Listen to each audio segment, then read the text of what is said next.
สบายดีมื้อนี้แม่ค้าห้านครัวนางหลาก็จะมาทอดนอใส่สิ้นหมูราดเนาะทอดนอหรือว่านออัวนอก็แต่ละบางท้องถิ่นเนาะก่อนอื่นหมดเวลาทอดเราก็ต้องใส่เป็นนัวแม็กกี้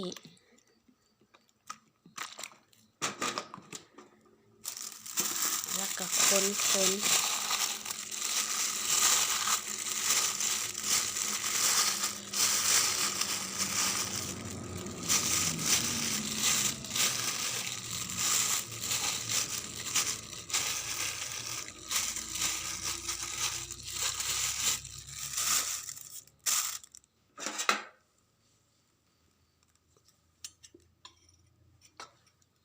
เมื่อน้ำมันร้อนได้ทีแล้วก็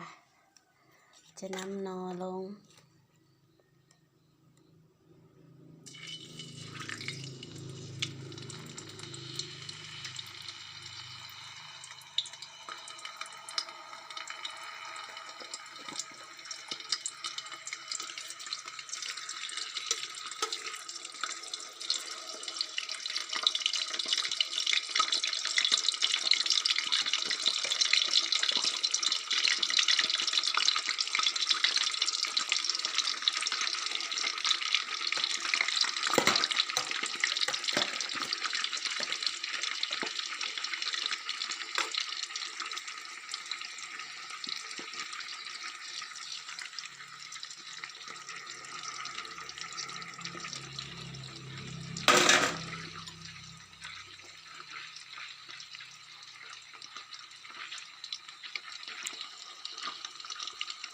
ใส่เธอหน่อยก็น้อง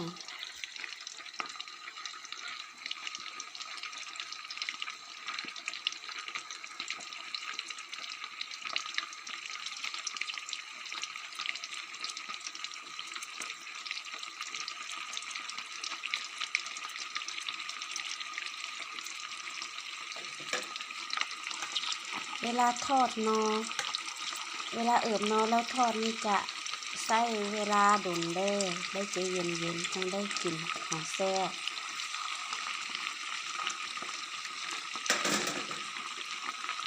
เพื่อนๆชาว YouTube และชาว TikTok ก็เห็นได้ไปได้มาหรือว่าได้กายมาทางอุดมไซได้กายไปน้ำกัดเยลาปาในค่าห้านครัวนางหลาก็ขายอยู่เสียกบ้านดอนแก้วทางไปน้ำกัดเยลาปาชื่อง่ายขายง่ายในค่าใจดีเด้อไปอุดหนุนได้เด้อหมอกำลังเดือด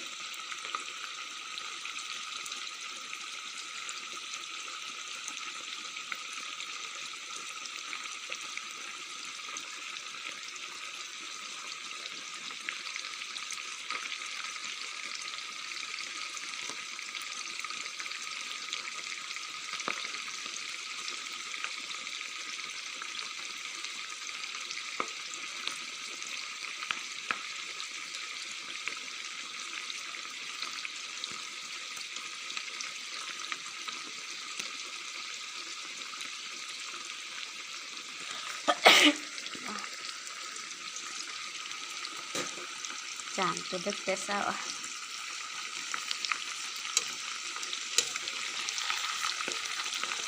กำลังจะปีน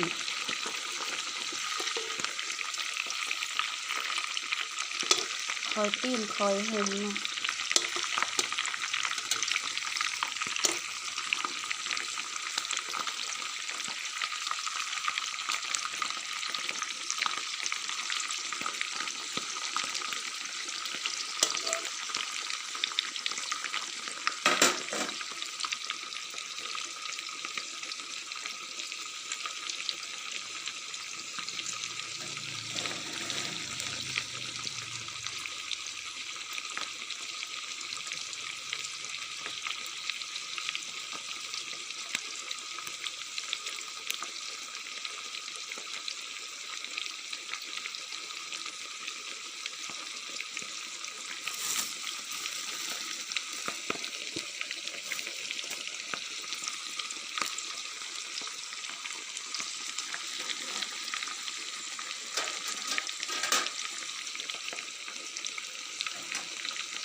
ตีนก่อนเด้อ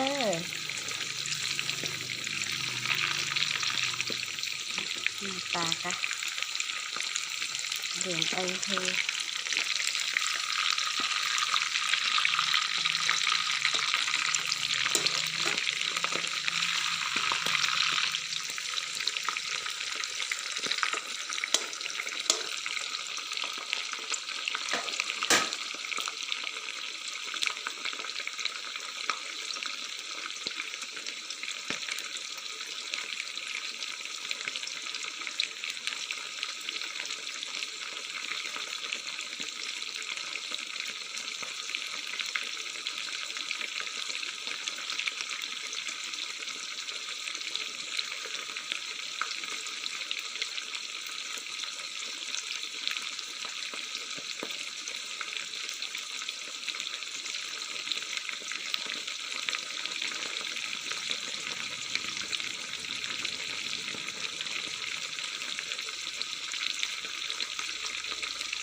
จังใดก็แซ่บบ่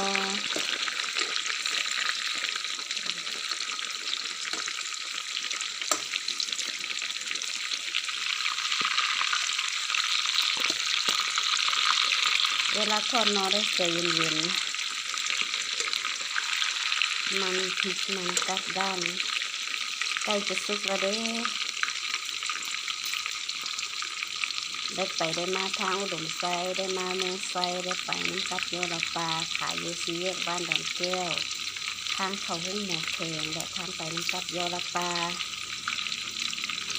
ในครัวซื้อน้องลาออดเดอร์มาอุดหนุนได้เด้อ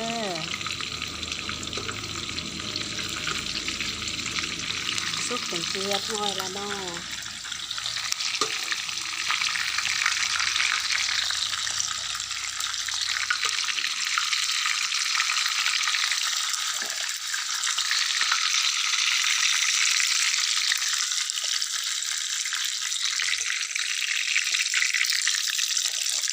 แต่แซ่บบ่ทุกคนติดตามได้ในครัวน้องลาเด้อขอบใจเด้อที่เข้ามาแวะเบิ่งขอให้ร่ำรวยเด้อครัวน้องลาขออนุญาตทอดนอให้หมดกันเด้อ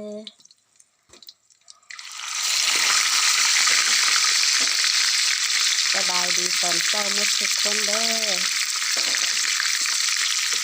ขอบใจหลายๆข้าน้องลาขออนุญาตทอดนอกันเด้อบ๊ายบายขอบใจหลายๆ